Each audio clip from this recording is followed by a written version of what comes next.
இருக்கிறோம். யார் உண்மையான அன்பு செலுத்துவாங்க? யார் என் வேதனையை மாற்றுவாங்க? என் இருத்திருக்கிற வேதனை யாருக்கு தெரியும் சொல்லிட்டு அநேக கேள்வி மனுஷுக்குள்ள எழும்பிக்கொண்டே ஒவ்வொரு நாள் எழும்பிக்கொண்டே இருக்கு பாருங்க. முடிவே இல்லாத கஷ்டத்தோடு இருக்கிறோம், கண்ணீரோடு இருக்கிறோம். நாங்கள் அறிவிக்கிற ஆண்டவராக இயேசு கிறிஸ்து நீங்க நம்பும் போது ஒரு சின்ன இடத்துக்கு கொடுத்து பாருங்க, இதயத்துல நிஜமாக இந்த சத்திய வேதத்தின்படி கண்ணீர் மாறிடுங்க.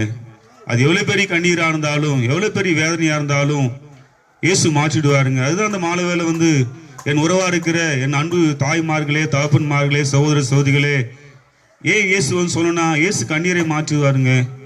செக் பண்ணி பாருங்க. இந்த ராத்திரி வேலை இந்த சத்தத்தை கேட்டு அன்பான உறவுகளே, சொந்தங்களே, என் இயேசு உயிரோடு இருக்கிறார். என் கண்ணீரை மாற்றி இருக்கிறார். பாவத்தில் அக்கிரமத்து என்னை ஆண்டவராகிய தெய்வம் ரத்தத்தினால கடி வாட வைத்திருக்கிறார். அதுக்கு தான் இந்த வார்த்தை, இயேசு நல்லவர்.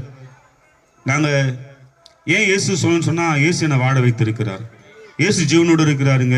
இங்க வந்திருக்க அநேகர் வாழ்க்கையில இயேசு நன்மை செஞ்சிருக்கிறார். ஏன் இயேசு சொல்லணும்னு சொன்னா அவர் ரொம்ப நல்லவர். கஷ்டத்தோடு இருக்கிற பிரச்சனைக்கு முடிவு இல்லாம இருக்கலாம் ஆண்டவர் விடுவிக்க வல்லவரா இருக்கிறாருங்க. பிரச்சனையை மாற்றுதான் இயேசு. இயேசு ஒரு நல்ல தகப்பனாய் செயல்படுவார். ஒரு தாயை போல செயல்படுவார். தகப்பனை போல சுமப்பார். தாயை போல அரவணைப்பாருங்க. நம்ம யாருமே இல்லாத சில சூழ்நிலை நம்ம மனித வாழ்க்கையில் வரும்போது, கலக்கத்தோடு கண்ணீரோடு இருக்கும்போது, யாரும் உதவி செய்வார் என்று கலங்கும் போதெல்லாம் என் இயேசு கூப்பிட்டா உதவி செய்ய வல்லவரா இருக்கிறாருங்க. ஆமா, என் இயேசு நல்லவர், ரொம்ப நல்லவர்.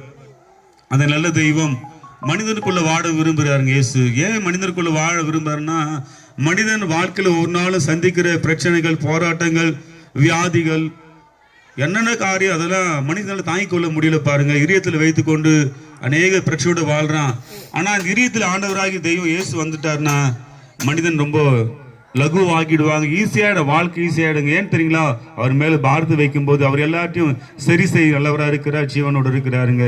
ஆமா, சின்ன இதயத்துல ஆண்டவராகிய தெய்வத்தை கூப்பிடும் போது, இயேசு கூப்பிடும் போது உலகிற எல்லா மன பாரங்களும், கஷ்டங்களும், கண்ணீர்களும் மாற்றிடுவார் இயேசு. சில காரியங்கள் பாருங்களேன், வாய் விட்டு சொல்ல முடியாதுங்க.